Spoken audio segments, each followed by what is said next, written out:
didn't see where you usually sit over there. Okay, so everyone got that? All right. Okay, I wanted to make a remark because it came up in discussion on email, and I spent some time last night working this out. There's one of the exercises I set you last time is a little harder than I thought it was going to be. So, and in fact, it's a little harder than is implied in the book.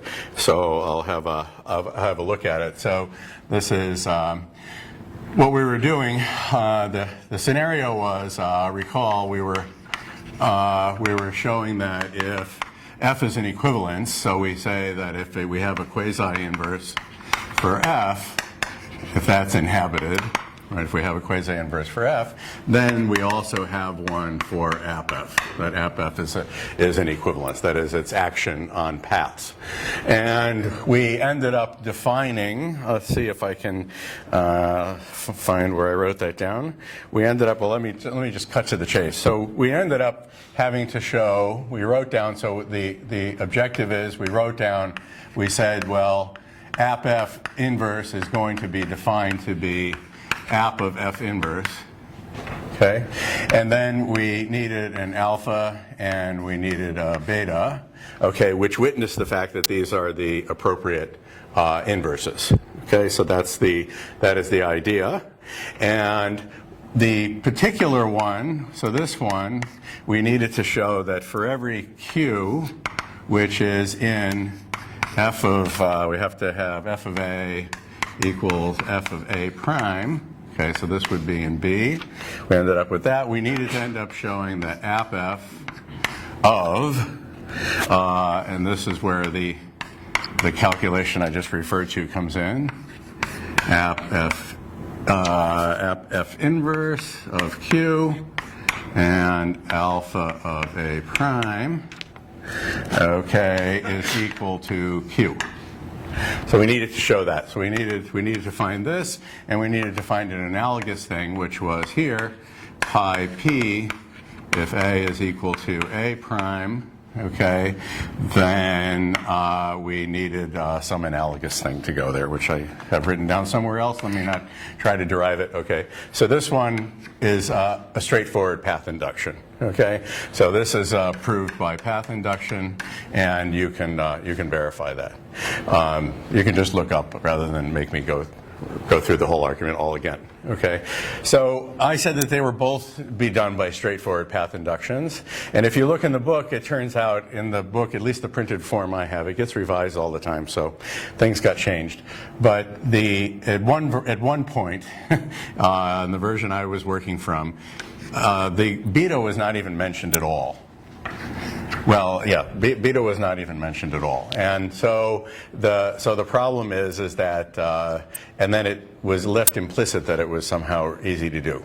So it's not so easy to do, okay, by simple path induction. And the reason is that just by beautiful coincidence, when I decided to do a different version of the theorem that characterizes the path structure and coproducts, right, that we did last time, where I introduced the family of types F, which had some definitional equations, it turns out that's just exactly the trick you need to do this right, with a twist. Okay, so I thought I would mention this to you. So the idea is, the problem is that if you're going to do a path induction on Q, what you're going to do is you're going to have some mode of F. Okay, and when you're finished with the path induction, what you're going to get is these things are going to be plugged in. F of A prime, and Q are going to be plugged in. That's what you will get. So you do your path induction, and then you'll end up with that, where F is the motive, whatever you choose your motive to be, right?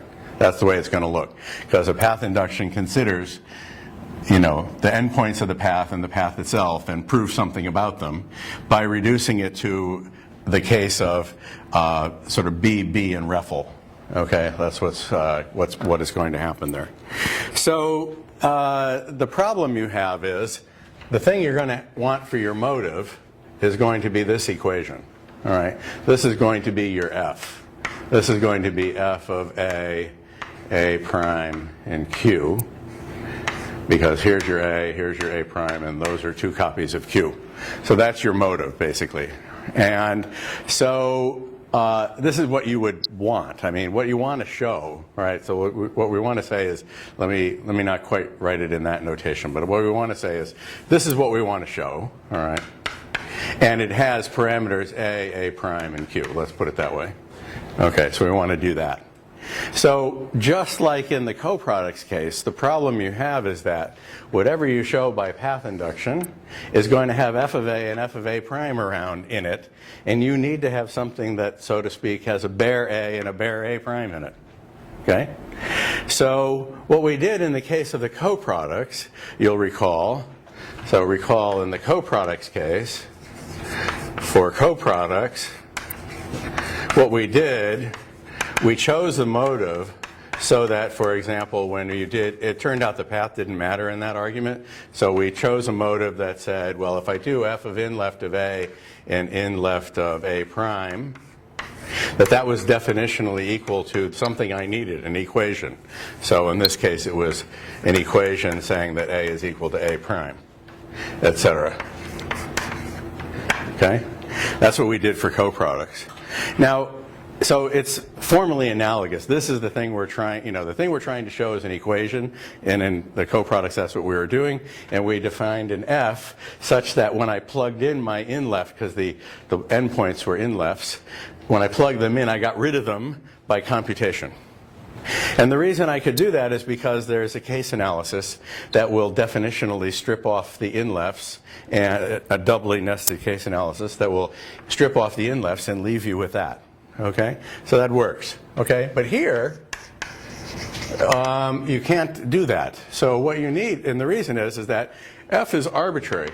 But we do know that it has a quasi-inverse. So what you need to do instead is you need to define it in such a way that f of A, right, which is what you're going to get going by there, f of A prime, and Q, we want that to be equal in the universe, okay, to, let's call it the right-hand side, this thing, okay, which is written like that, okay? So we want f such that it's like this. So rather than being a definitional equivalence, we want it to be a propositional equivalence in the universe U. Because, let us recall, that if you're transporting in the universe, you have the following property, is that you have the identity family is available to you. So if you take transport XX in a universe, this will take, so this is X colon U, all right? This will be a map from A, well, sorry, first given P, which is a proof that A is equal to A prime in the universe, that will induce a map from A to A prime. Okay, that's the idea. Okay, because you're working over a universe, you can talk about the identity family, because it just says take an element of U and think of it as a type. Okay, so it's an A-index family of types. So if you look at a path like this, it says I'm going to give you a mapping from plug in A for X in X, that's A, to plug in A prime for X in X, and that's A prime, and I get that mapping.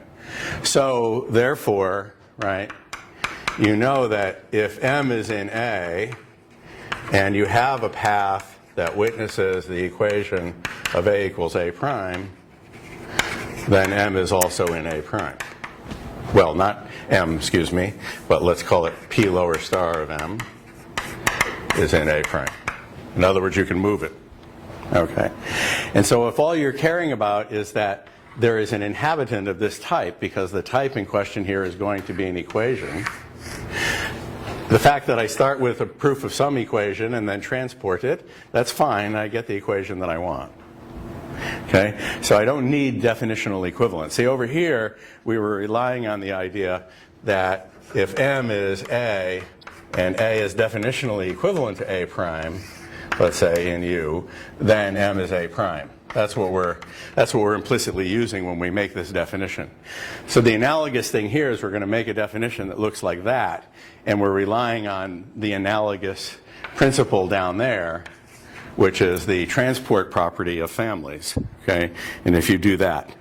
So I wrote it all out, so I know it works, okay? So this is a good exercise, okay?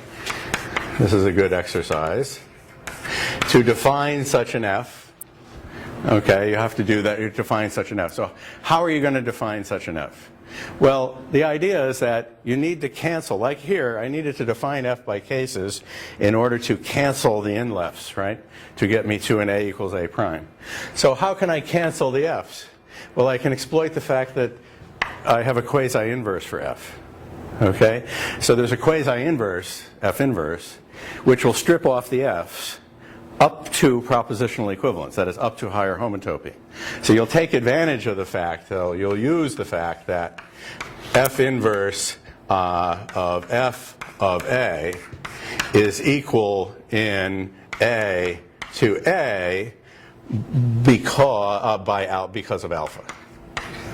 Alpha, which is part of the package of what makes a quasi-inverse, is you have f inverse alpha and beta is in quasi-inverse of f. And that's your alpha. And a similar thing is going to happen. Well, that's all you're actually going to need. You don't need to know, I'm pretty sure you don't need to know for this argument, the other guy, that f of f inverse of b is b. I don't think we actually need that for this construction.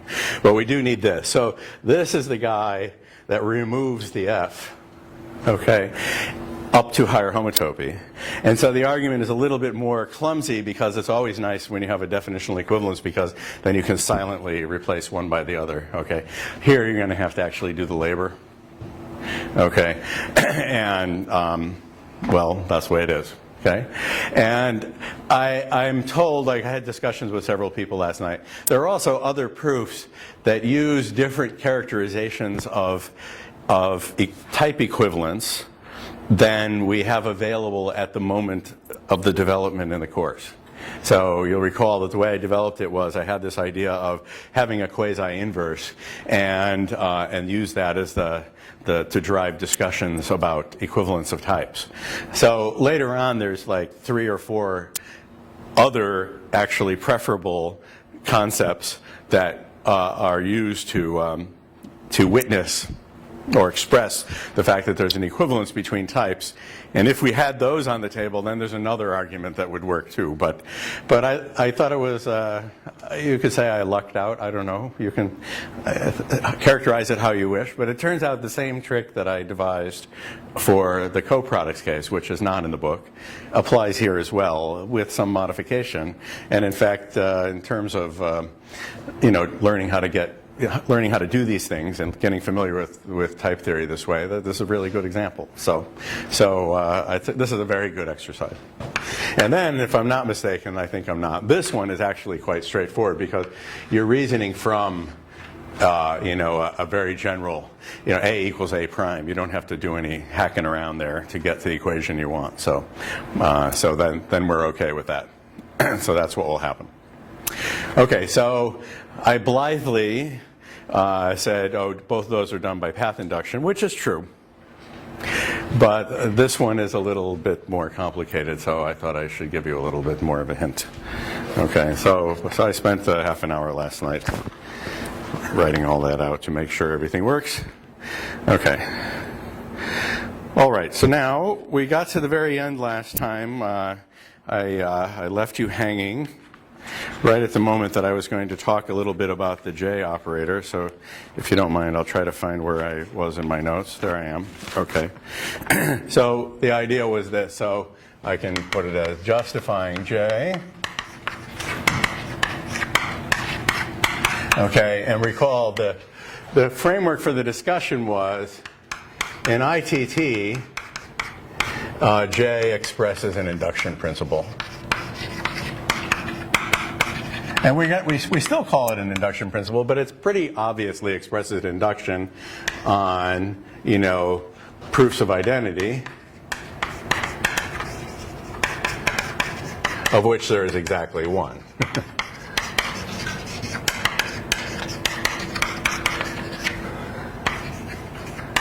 Okay, and so in pure ITT, nobody, as far as I know, nobody ever thought to like question whether J worked or anything like that, because it just seemed pretty obvious. If your intro rule is reflexivity and the elim rule case analyzes on whether you have reflexivity, then of course that makes perfect sense.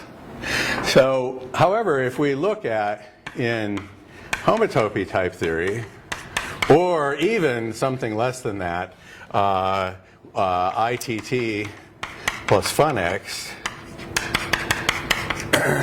the situation is a little less clear.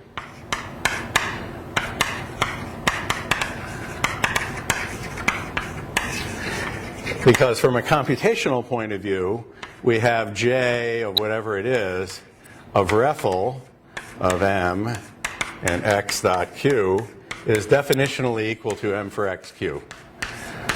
So we retain that. That carries right over from ITT. But then you have this problem. Let me just focus on funnext. Suppose the proof of equality is actually an instance of funnext, of function extensionality. Remember, that says that a path is a homotopy. So this takes a homotopy. Let's call it H to remind you. So this takes a homotopy between F and G, and funx turns it into a path between F and G so that we can say that they're equal. Okay.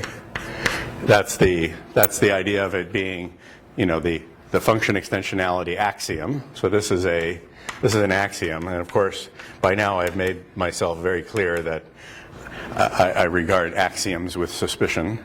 So this is not an axiomatic theory, although in Hott is being treated as an axiomatic theory. But here's why I treat it with suspicion. Because the thing that makes type theory sing is the idea that this Genson's principle of inversion, that the elim cancels the intro. Okay? That's what makes it work.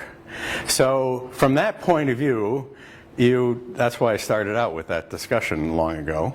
Okay? So from that point of view, there's something tremendously wrong here, okay? Because what is this poor guy supposed to do? Poor J, by its own definition, has never been told, okay, what to do if the argument here reduces and normalizes, you know, in its canonical form, is an instance of function extensionality. It doesn't know what to do, okay? There's no equation governing it. And so there are many ways to react to this, okay?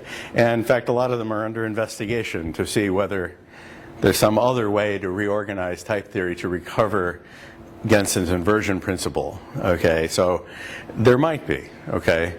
But what I'm saying is right now, the situation with Hott is you retain J, and it has this one and only definitional equality, and then you start throwing in new paths. And so there are other ones, because now, you know, in for a nickel, in for a dollar. Well, if you're going to do that, you might as well do a bunch of other things. So you can apply the univalence axiom to an equivalence, okay? And that's a path.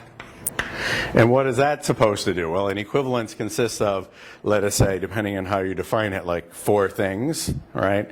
Left inverse, a right inverse, or no, more than that, however many it was, 5 things, I don't remember. A left inverse, a right inverse, and a proof, a pair of proofs for that each one of those is the case. Okay, so there's a big dollop of data sitting right there is what I'm saying. And what is J supposed to do with that? Or if we have higher inductive types, what is J supposed to do with the segment in the unit interval? Or if we have S1, what is J supposed to do with the loop, which goes from the base point back to the base point? It's not clear what it's supposed to do computationally. Okay? It's not clear at all. And indeed, you know, you don't draw a line there because that's part of the definition of J. You know, that's the given, okay? You don't get to patch that. All J knows about is REFL, okay? But we've thrown in all these other paths, like these guys, okay? And we've not really given a way to compute with them, Okay, so that's the, so this is the unsatisfactory aspect of homotopy type theory as matters stand today. Okay, is that the computational meaning of these additional concepts that I've described here is not very clear. Now, for function extensionality alone, I mentioned to you that there is something called ETT, which it doesn't work like this, but it gives you function extensionality by a different route, by introducing this idea of equality reflection, that any evidence for a propositional equality expresses a true equation judgmentally, and you can replace then equals by equals anywhere you like without any j. You don't need to do any operations. And then it falls out in that you get function extensionality. So in ETT, you get function extensionality for free, but the way you do that is you get rid of all the j business. You don't have j at all. So ETT gives function extensionality so that things behave like functions, okay, without special arrangement. In other words, it doesn't try to, there's something called OTT, observational type theory, which I'm not going to talk about here. Well, the only way I'll explain it is with special arrangement. Is the only way I can explain that right now without spending a lecture on it. So if you're interested, you can go look at that. There's a way to extend ITT purely and only with funnext. And I understand the motives, but I certainly was not very impressed myself personally with the way it works out. Okay? But ETT gives funnext without special arrangement. This works beautifully. And it has a very nice computational interpretation. So in both cases, you get a good computational interpretation. But it's done by different means. In other words, it doesn't look like definitional equality and reduction in the same way that it does in ITT. Okay? So they both get a computational interpretation by, I'll just say, by different means. Different from each other and different from ITT. Okay? Basically, ETT, you end up using a theory of realizability. If you've ever studied the topic of realizability. So basically, ETT is based on realizability. If you don't know what that is, then never mind, okay, because I don't have time to talk about that right now. And OTT is based on a kind of erasure kind of interpretation. There's a way of arguing, giving a computational meaning by observing that the function extensionality in some sense doesn't really introduce anything new. Okay, because at observable type, the funnext goes away, basically.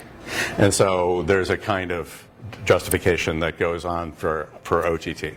So this is, to me, this is a little bit of a bastard case, to be honest. I don't know, Torsten will be unhappy with me for saying that, but it's a special case. You take ITT and you manage to get funnext to work. ETT actually works extremely well.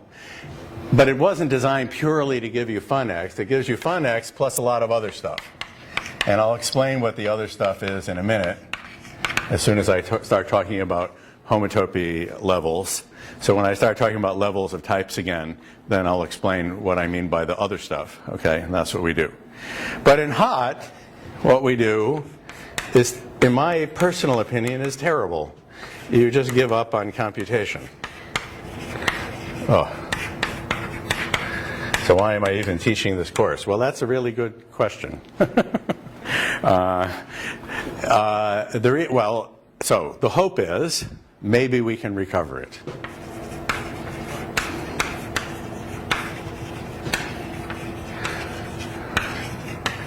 So, and that's ongoing work. There's a bunch of ongoing work in many different directions of more or less levels of sophistication to try to recover some computational interpretation. So when I say give up on computation, what you do is you say you justify the theory by interpretation into classical math, classical ZF, using a notion called simplicial sets. which is a sort of combinatorial way of looking at spaces. Okay, and let's not worry about what that is exactly. Okay? All right. So this is, to me, this is my, this is where I put my spin on it. Some of my collaborators consider this to be absolutely perfectly reasonable and have no problems with it whatsoever. And I understand that because they're not me. They have different objectives and different perspective on things. Okay, but for myself, I'm a computer scientist. So giving up on computation to me is terrible. It makes me want to cry. Okay, this is like not, for me, type theory is the master theory of computation. So the situation we have right now, so is we give up on computation. So we don't know yet good ways to say, well, maybe we won't get definitional equivalency depending on what we mean by recovering a computational interpretation. But in some sense, eventually, somehow, and there are many somehows, this piece of code, this has to be thought of as a piece of code, and it has to run. Maybe the running isn't by some definitional equivalence, or maybe it is, we don't know yet, okay? But there has to be some idea that this is a program and it runs, and what does it do, okay? Now, it's not utterly implausible because if you look at univalence, the package which is in an equivalence is it gives you the transport maps F and G, which go back and forth. And so you can imagine that the way you run this roughly is when you see univalence, you extract the F and the G that you need and you move things as necessary. So there's reason, that's maybe a little sketchy, but that's okay. I'm not trying to really push on this idea in full detail yet, okay? But I guess I just want to give you a feeling that it's not completely implausible, okay, that you could give a computational meaning to these things. In fact, the whole idea of working in some kind of simplicial sets or things of this nature is that they're combinatorial. They're very good subjects for computation. So you're manipulating triangles and edges and faces and vertices. Okay, you have these combinatorial objects, tetrahedrons, that are the kind of thing that we would know how to compute with, you see? So it's not so far out there. See, when you're working at this level of abstraction, when you're working with this kind of, as I mentioned, the synthetic homotopy theory, that the idea that the objects that we're justifying it are really good finitary combinatorial objects that one could imagine handling in a computer, handling computationally in a straightforward way. And so that's what gives some hope that this could work, okay? And so the work that's going on is to do with trying to understand what would it mean to run these things as programs. And if we succeed, then we will have extended the reach of computation to these higher dimensional objects like the 17 sphere or the 4 torus or something will become domains and codomains of mappings that we can compute. And that would be kind of cool. That's like a new thing, right?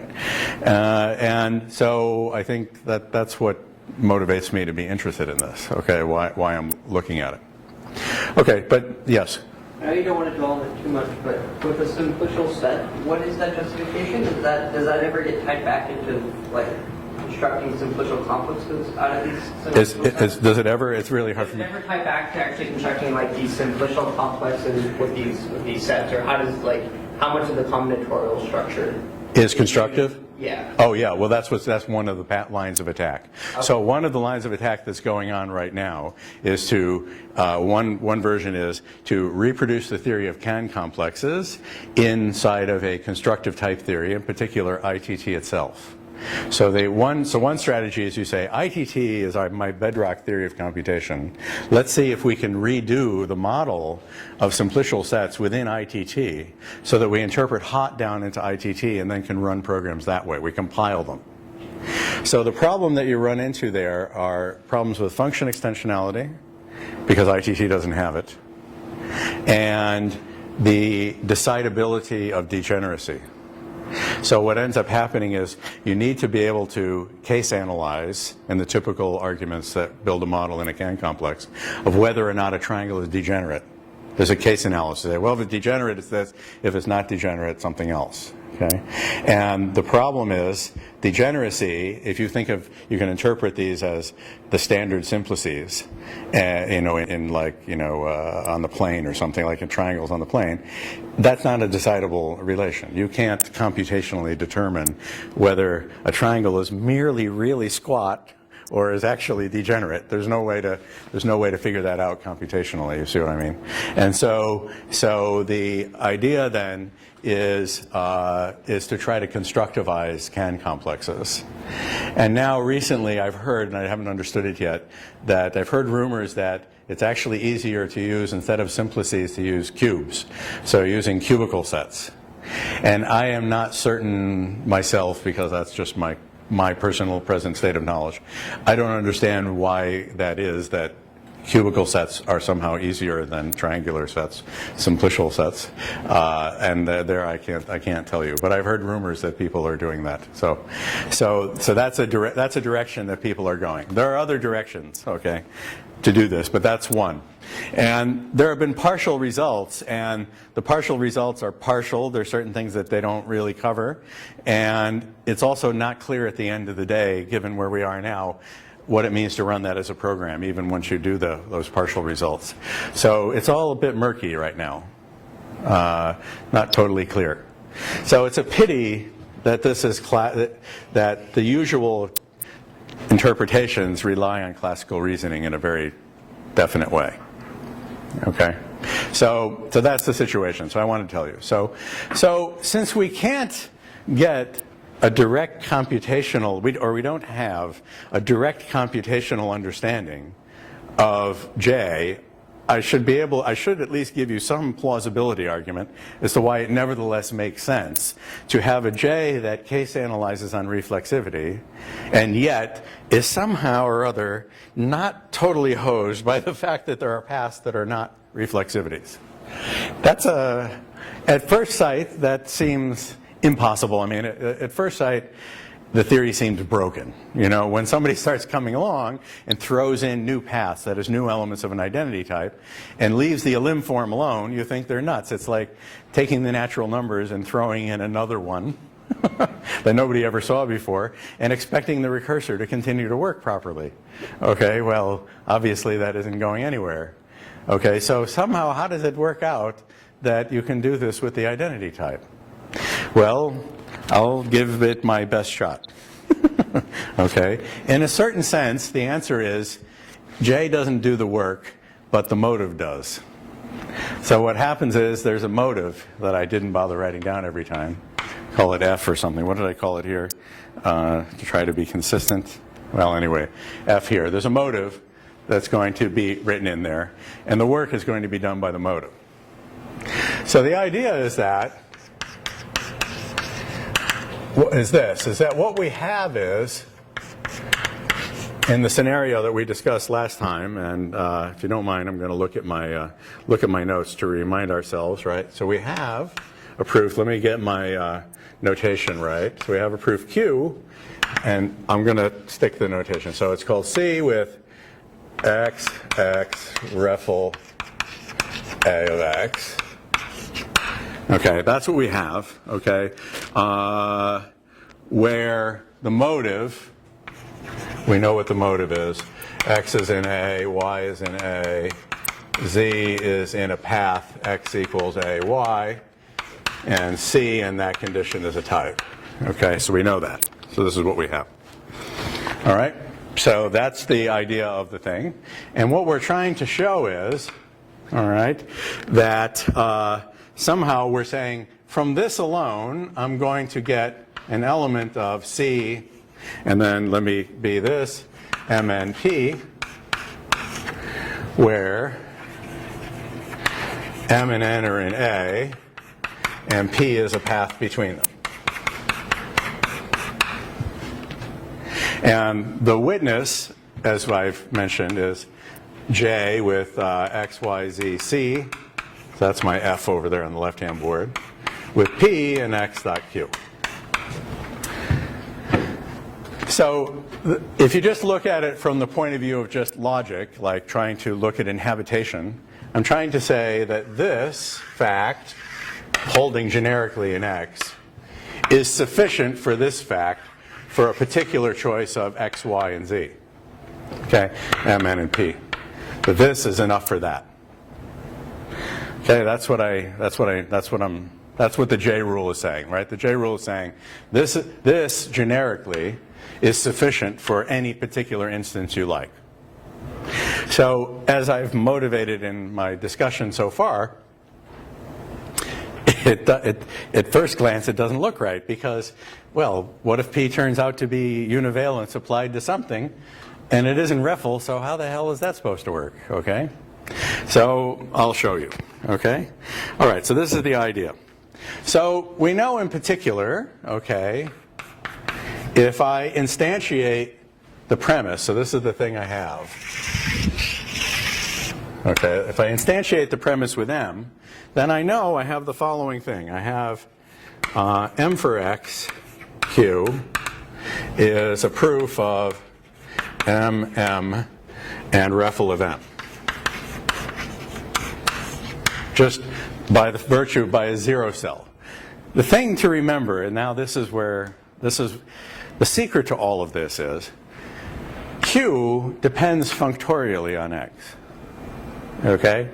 Not only is this a collection of, in a conventional interpretation of quantification, this is a disparate series of facts, one for each choice of A. You have Q of M prime, Q of M double prime, Q of M triple prime, for, so to speak, utterly unrelated reasons. The fact that it holds generically in X in conventional logic just means a bunch of individual facts hold for every choice of X. But in homotopy type theory, it's different because the logic is integrated with the computation, well, not the computation, but the logic is integrated with the whole structure of types and maps, okay, are all completely integrated.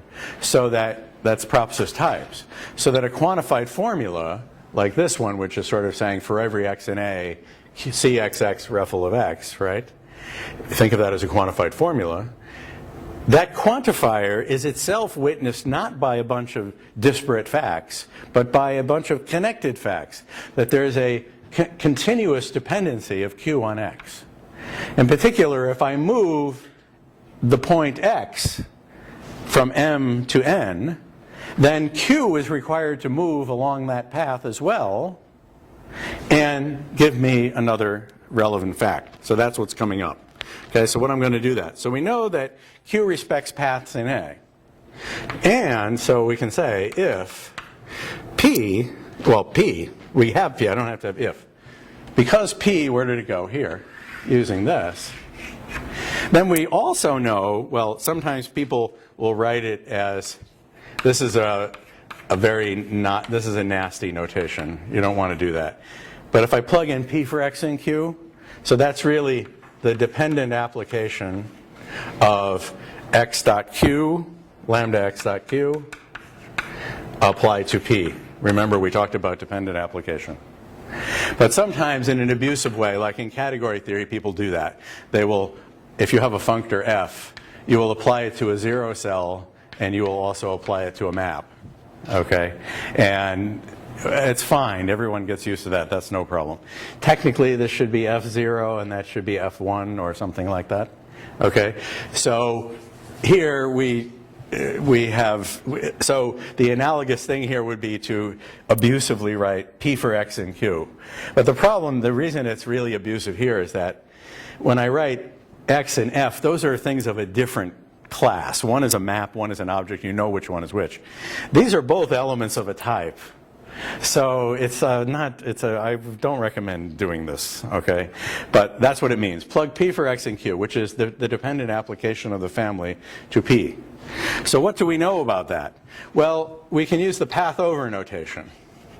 What that does is it correlates, okay? It says that M for XQ is equal to, and I'm going to decorate that because this equality doesn't really make much sense until I decorate it, M prime for XQ. Because P, I called it M and N, so let's write it as N. I wonder which thing I most consistently, so if you don't mind, I'm going to make that M prime so that I don't get too confused with myself up here. Okay, so that will work out a little nicer for me. Okay, so we'll do it like that. Okay, so let me call that M, the other endpoint M prime, sorry, because that's what I did here. So, okay, so the idea is that if I have a path from M to M prime, then the action of Q will say, well, if you give me equal arguments, that's what this is saying, give me equal arguments to Q. So this is the continuity that we sometimes loosely speak of it as continuity. If you give me things that are, well, nearness or whatever means that there's a path between them. So if you give me things that are near each other, they're equal to each other, there's a path between them, then I can deform Q and obtain a path between its results. It's not allowed to disparately do one thing with M and another completely crazy thing with M prime, where the result with M and the result with M prime have nothing to do with each other. It's required to keep them glued together. So that's this equation. But to express that equation, this side and this side have different types. So it's really a path over. Okay?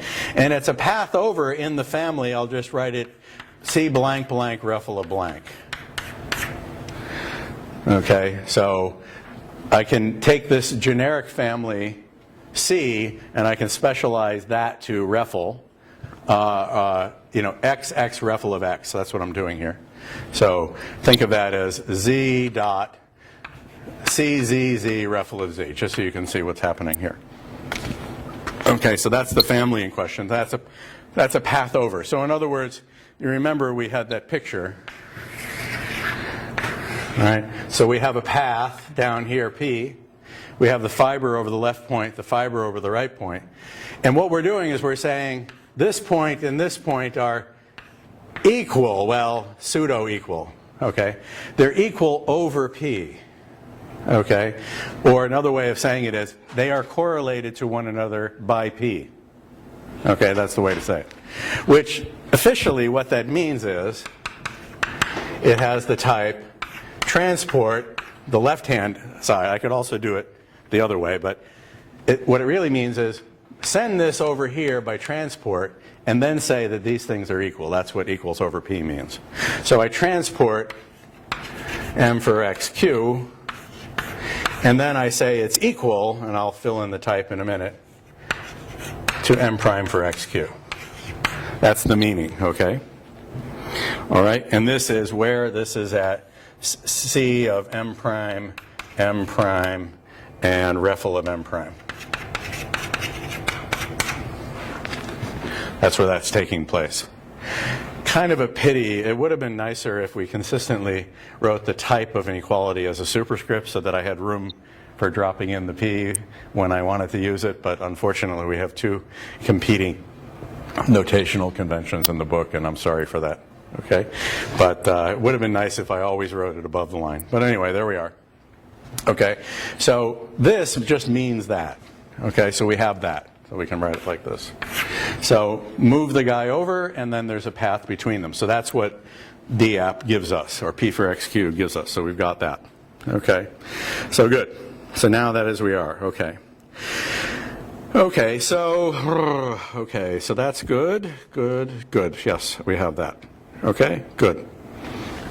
Okay, oh, and notice, by the way, the thing I didn't remark, and I can write here, and similarly for M prime.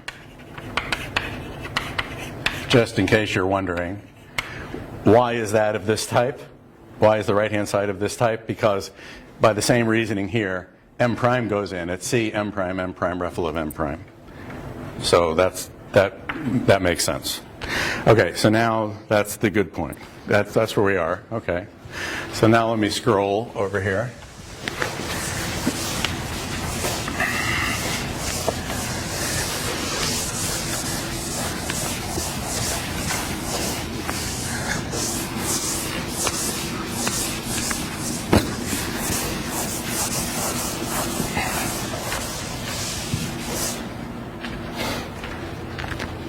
Okay, so now here we are.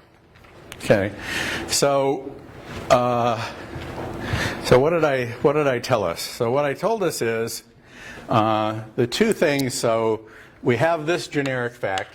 We've used that to obtain this generic fact. Okay, that's what's going on here. Okay, all right, good. So now, what I have is, since reflexivity of M is a path from M to M. Oh yeah, right. We have that. And P is a path from M to M prime. So we have that. Okay? I'm going to claim it suffices now. Remember, it suffices for our overall thing, given and to show, right? The thing we have over there on the right. So it suffices, okay, to find an alpha, okay, which says that refl A of M is equal over this path, refl A of M and P, in IDA blank blank to P. Okay? Which is to say that if I take the action of this path, pair here, lower star, apply that to refl of M, I want that to be equal to P.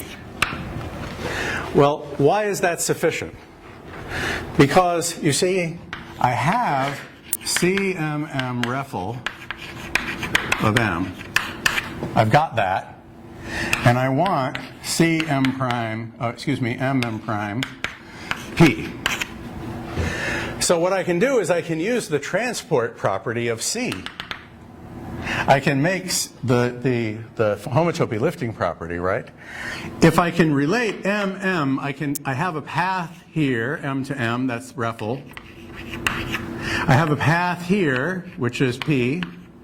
If I can find a path here, which is alpha, then that triple, refl P alpha star, does the job.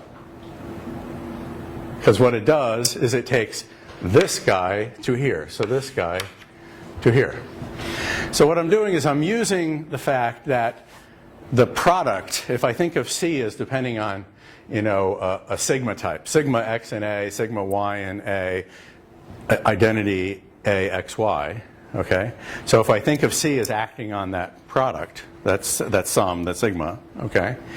Then paths in the sigma, as I previously told you, consist of triples of paths in each component. That's why I needed to develop that in order to get to this point, okay? So that triple C will then transport, this guy star, which is really transport by C of that guy. That's the meaning of it. What will it do? It'll take us from C of MM, refl of M to M prime P, because this is this triple is a path from the triple. In other words, because refl P alpha is a path from sigma x in A. Well, it's a path from. What am I doing? I want to say it's in the product here. Let me not write it down because I'm going to screw it up. It's a path in the identity type of the sigma that I was going to write down. Okay, so it's a path in the identity type. So this is refl of M. P alpha is a path in the identity type of a sigma. Okay, that corresponds to the domain of C. Okay, and so then I will be able to use transport because C is going to be fibered over that sigma, and then I'm going to use transport to get it. Okay, so that's what I need. So it suffices to find this alpha. Okay, so now, okay, that's good. So now here's the whole trick. Okay, what does this pair, refl of M and P, do to refl of M? Well, what it does is, this is going to move, this is a path between M and M. This is going to leave the left endpoint fixed, and it's going to move M to M prime. So what is happening is you can work out that this lower star of that is just P. Okay? And it's because the proof is the definition of transport in an identity type, which uses the post-composition, which I told you before. It's a pre and a post-composition. So it's going to pre-compose with REFL, that cancels, in the pre in the sense of concatenation, and post-compose with P, concatenates on the end with P. So you'll end up with REFL of M dot REFL of M dot P, which is P. Okay? Because the action in the identity type is the pre and post composition. Because remember I told you that when you looked at transport in x.idxx, okay, of P, all right, and Q, well, of course I, as usual, screwed this up. So where's Arnzenius? He's not here. What was this supposed to be? Q inverse P Q, or was it the other way around? I got it confused last time, remember? Okay. Whatever, it's supposed to be P inverse QP, so I did it again. Okay. So it's supposed to be P inverse QP. All right, we worked that out last time, modulo my little mistake. Okay? So that's the definition. So if you do that here, you'll discover that because of this fact, this becomes P. So we know that what that is. And we're done. Because now I have to find an element, okay, of P. Well, we just choose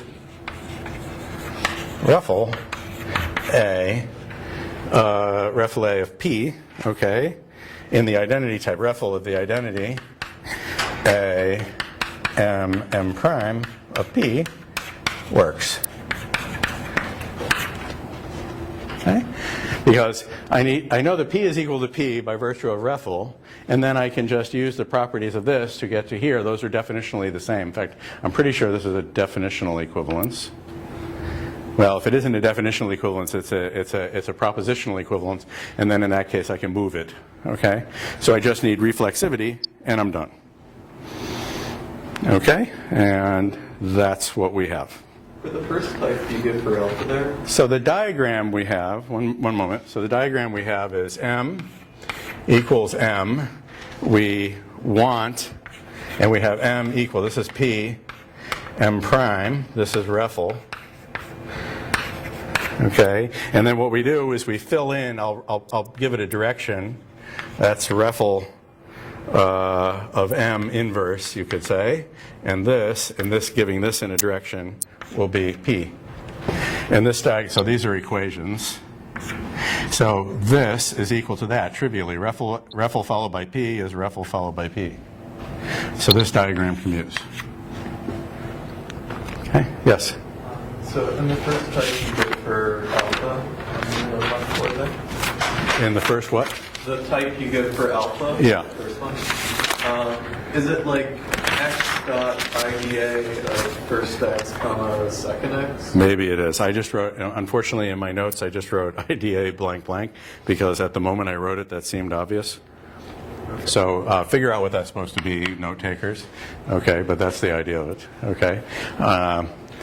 You know how it is. I just scribble these things down and convince myself at the moment. I don't always remember what I was thinking. Yeah, sounds right. Okay. It's hard when I'm standing up here, believe me. Okay. All right, so the idea is that that diagram commutes and we're done. So if you're like me, you'll find this rather unsatisfying, okay? But the only way I know how to say it is that C does the work.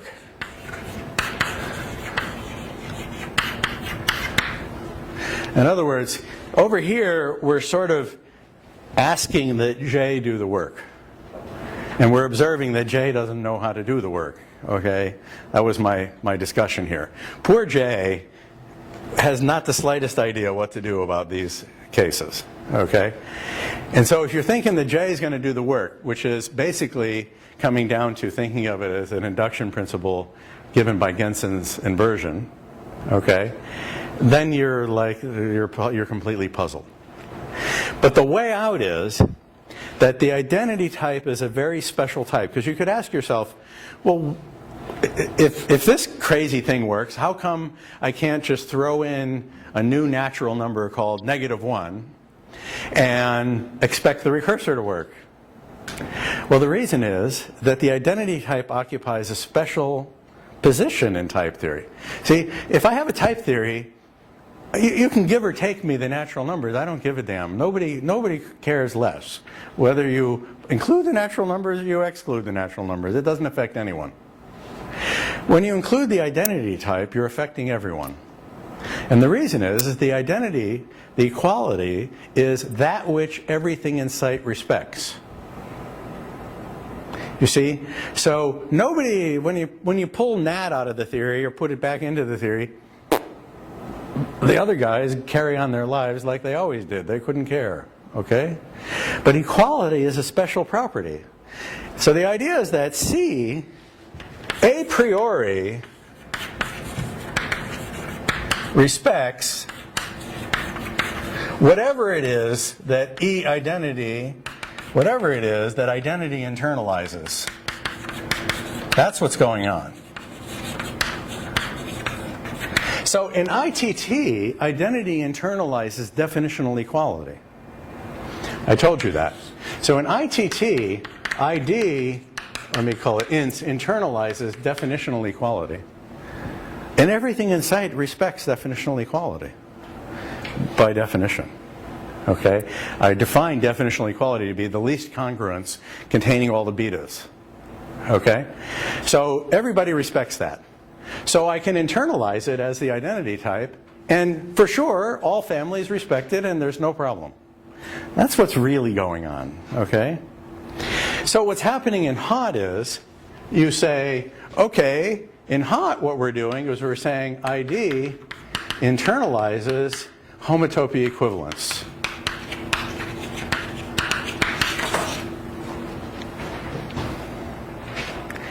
And it's a fact that everything in sight respects homotopy equivalence, provided you have univalence. You have to have univalence, because why? Because, so if you look around, what do I mean by things respect homotopy equivalence? I mean, for example, if you have A cross B is a type, and this is homotopy equivalence to A prime cross A prime, A to A prime, and this is homotopy equivalent to B prime, then these two things are homotopy equivalent, A prime cross B prime. And so on. Okay, but what about, but then there's also implications for the transport properties, because you now have to look at like families. And so what I'm relying on here in this argument is that if there's a path between M and M prime and a path between N and N prime, in the case in question I chose this to be REFL and that to be P. Okay, well, all the notation is slightly different. But anyway, you see what I mean. If I have a pair of paths, then this is also a perfectly good type and is inhabited exactly when this is inhabited. Because there's a transport property that says you can transport along that pair of paths and go from here to here and back, and in fact it's an equivalence. Okay, so these types are equivalent. And in particular, if we're in the universe, this is where univalence comes in. That path is itself an equivalence. And M and N are types because they're in the universe. So it's univalence that ensures that the identity type respects homotopy equivalence everywhere. Okay? Otherwise, you would have, just to help your mind, write that as AB instead of MN. Okay? Because we're in the universe. Then you would have equal types, which are given by homotopy equivalence. You need for these types to be homotopy equivalent. What guarantees that is univalence, because univalence tells us that this is an equality, and everything respects equality because equality is that which everything respects. Okay? So it's all a big thing hanging in the air in some sense. It all works in a self-contained way. So the idea is that the identity internalizes homotopy equivalence in HOT, whereas in ITT the identity internalizes definitional equivalence. Okay? So what we did here, and when I say that, and then the homotopy equivalence is this groupoid structure, the higher groupoid structure that I mentioned, because the idea of equivalence, remember, is equivalence, like in categories, is isomorphism up to isomorphism. So equivalence is isomorphism up to equivalence. Okay? Because you say, well, there's a correspondence back and forth between the two types such that when I round trip them, I get things that are equivalent in whatever sense equivalence means. If they themselves are types, it means there's another correspondence such that they round trip them, what you get are equivalent. What does equivalence mean? Well, you do that to infinity in principle. That goes as far as you want. That's the structure of the infinity groupoid. So homotopy equivalence is this recursive thing of isomorphism up to equivalence. That's a perfectly fine way to say it. Equivalence is isomorphism up to equivalence. So what you do is you assume in advance that that notion is understood, and you arrange that everything respects homotopy equivalence. And then, when you get to this justification for J, poor J doesn't know a damn thing about these guys over here. It just says, my motive knows what to do. Okay? And so J relies on the motive, that is this path structure that I'm describing here, that this action of paths and the square, I'm telling you, it uses the functoriality. This is the picture I want to point to. It uses this picture. It lets C take care of moving from here to here, which is what you needed to say that this is sufficient for that. Okay? So that's my best shot. I don't know a better way to explain how the thing works than that. Okay? So in a certain sense, the identity type doesn't really define homotopy equivalence. It internalizes a previously conceived notion of homotopy equivalence. But the previously conceived notion of homotopy equivalence is expressed in terms of the identity type because it's isomorphism up to homotopy equivalence, which is identity. So it's isomorphism up to identity. That's what the notion of equivalence is. You say you have an F and a G, and then you have a proof that G composed with F equals the identity, F composed with G equals the identity, and then that constitutes an equivalence between A and B. This is A to B and B to A. So this is your isomorphism up to further equivalences. Because what equals means changes according to the type. Okay? In other words, there's not one fixed idea. It depends on the type what equals means. Because this is equals at B and this is equal at A. No, the other way around. This is equal at A and this is equal at B. Okay, and those are different. And what the identity means at A is different from what the identity means at B. Because the identity at a universe, for example, is a pair of identities. And each one of those could be a pair of identities or who knows what. Okay, it's complicated. The structure is kind of rich. Okay, so there's a sense in which, yeah, it's not the identity type that's doing the work. The identity type is the goal hanger. The identity type waits till the ball is right in front of the goal and kicks it in and then does a Pele, okay? Because everybody else has done the work. The team has done the work, okay? The team is the fact that everything in sight already respects homotopy equivalence. So the team has brought it all the way to the goal line, and then J just kicks it in. Okay? That's the way I think about it at the moment. You don't necessarily have to agree with my metaphors, but I believe what I said is technically correct. Okay? Yes? So does that mean that you can't somehow introduce a higher inductive type that will break that argument? Like no matter what you do, it's like everything else respecting identity? Yeah, so that's I don't think that's been proved. Okay? But it's believed that yes, if I have a general theory of higher inductive types, of which the interval and the circle were examples, and there are others, that it all continues to work. And the reason is, somehow, what's happening is, I wish I knew how to explain this, because I don't. Somehow, the presentation, okay, I'll tell you what I think. What I think is we need a logical framework.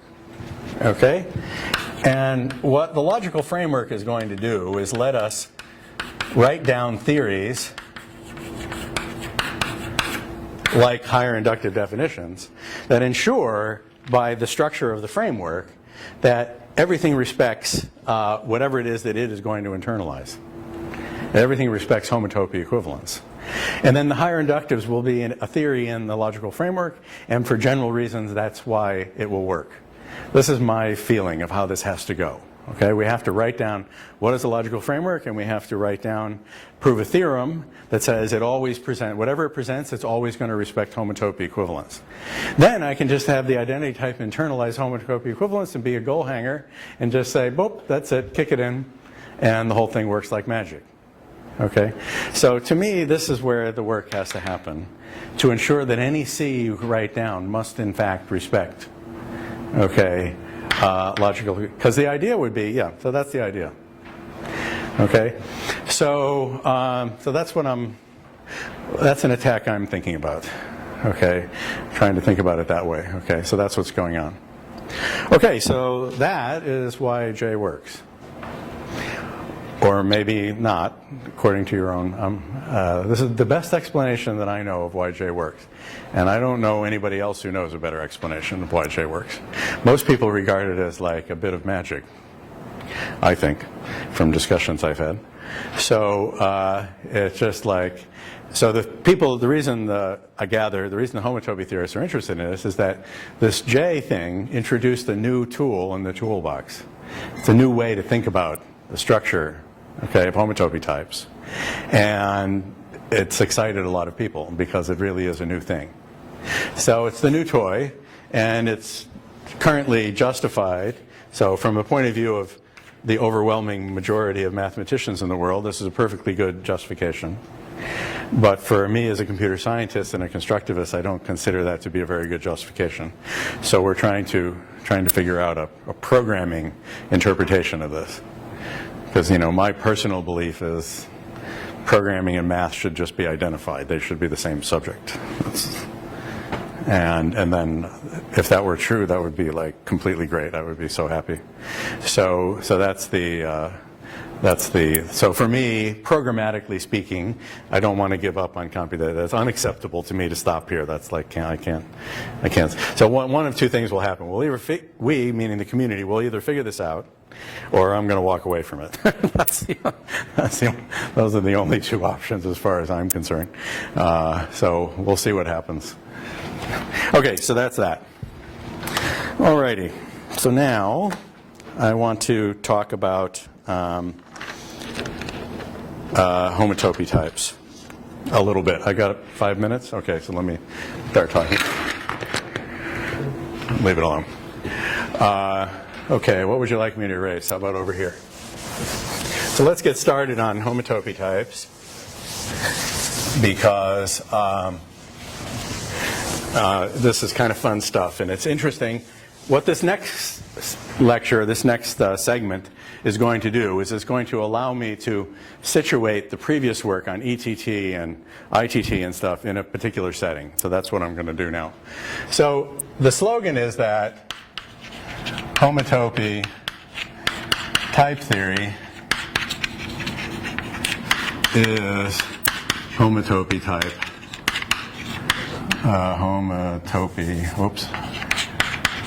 Type theory. That's the slogan. All right, so this is what we're going to do. So that's why it got called what it got called. So what are homotopy types? Well, let me just start out with a really basic one, and then we'll build up from that. We'll say, okay, so the definition is a type A is a set, or AKA a homotopy zero type. We'll see why it's called a zero type later, but right now we'll say it's a set.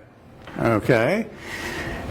If and only if for all P and Q in X equals Y in A, so I really need for every X and Y, so for every X, Y, and A, and all P and Q, P is equal to Q. So in other words, I can define the type is set of A is by definition pi x, well, let's be a little brief, pi x and y in A, pi p and q in x equals y in A, p equals in x equals y in A q. This is a type. It is inhabited by data, and the data it's inhabited by is this. So in other words, the witness to the fact that something is a set is a function f, which when given x, y, p, and q, proves to you that p and q are the same in the appropriate type. Okay? That's what it means to be a set. Okay? That is the definition of a set. So what is the picture you're supposed to have here? The picture you're supposed to have here is that it's a discrete groupoid up to higher homotopy. So the pictures now, the pictures can always be deceiving, and they're deceiving here in a certain way as well. The picture I want to draw is this. You have all these elements of A here, and what it's saying is the only paths are the reflexivities. That it's discrete. Okay? That is, there are no, if you think of it as a category, a groupoid is a priori, it's a category. So it's a discrete category. There are no maps other than the self maps, the ones that are required. Okay? But here's the problem. The problem is the picture implies that, for lack of a better way to say it, that physically there are only these maps, but that's not true. It means there are only these reflexivities up to higher homotopy.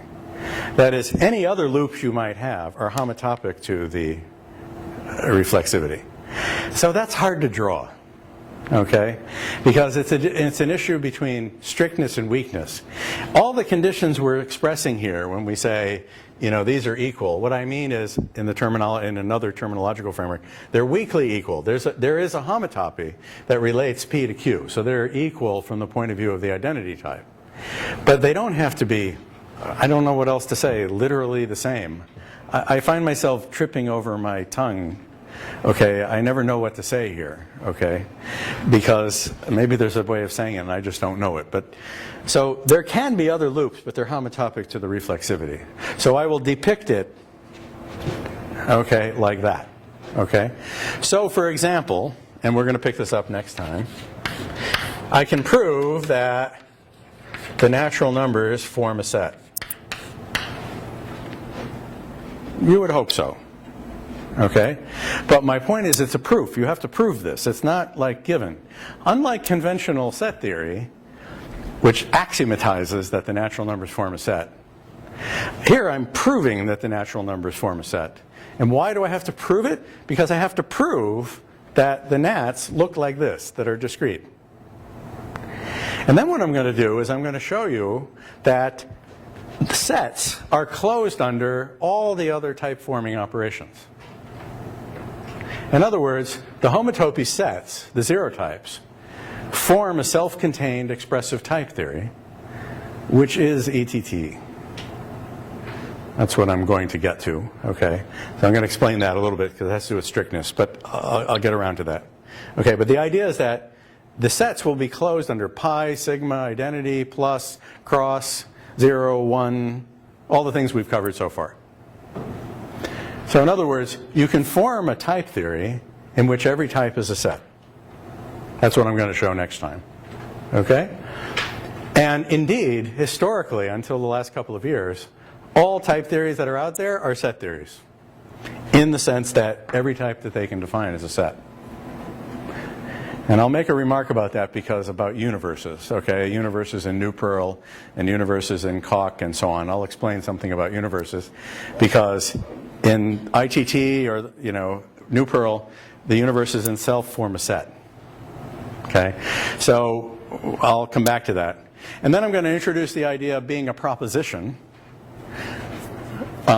which says that any two proofs are equal.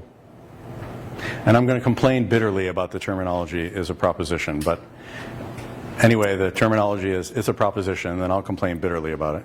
And then we'll talk about what is called the propositional truncation, okay, which is a way of turning types into propositions. And then that will set me up for talking about the whole hierarchy of homotopy n types for n bigger than or equal to -2. Because the propositions will turn out to be -1 types, and then there's another one called the -2 type, and that's where we stop. Or you could say that's where we start. And then we go to infinity starting from -2.